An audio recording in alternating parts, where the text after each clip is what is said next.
Mercredi, jour de réunion du Conseil des ministres. Ceux-ci s'y rendent dans leur nouveau véhicule de fonction.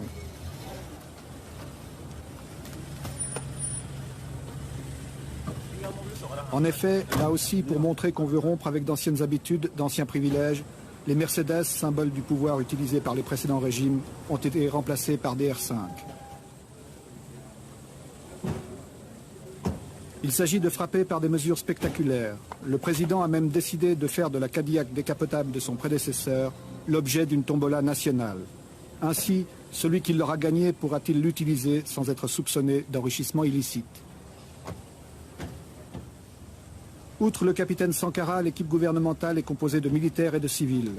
Tous doivent avoir un engagement total et en particulier multiplier les contacts dans le pays.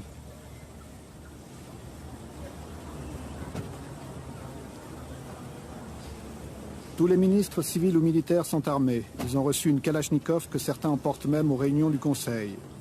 Chacun a d'ailleurs suivi un entraînement militaire pendant quelques jours. La vigilance est de mise pour chacun dans un climat d'insécurité. Autre mesure de précaution, les lieux où se tiennent les conseils des ministres changent constamment. Ils ne sont connus qu'une demi-heure avant l'heure prévue.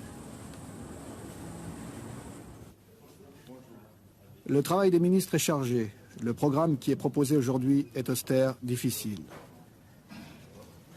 Pour toute l'équipe gouvernementale, il va représenter un effort considérable. Là aussi, chacun doit avoir ses dossiers bien préparés, bien étudiés. Le capitaine veille à l'engagement de chacun de ses ministres.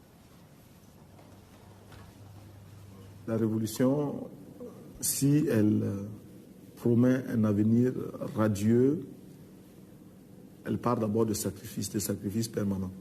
Et ces sacrifices, nous sommes décidés à les assumer. Et nous formons quotidiennement notre peuple à les accepter.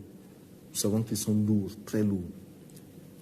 Ces sacrifices, nous avons demandé aux fonctionnaires de renoncer à une partie de leurs indemnités, parce qu'ils sont des privilégiés. Cela, vous vous en doutez, ne peut pas être bien accueilli partout.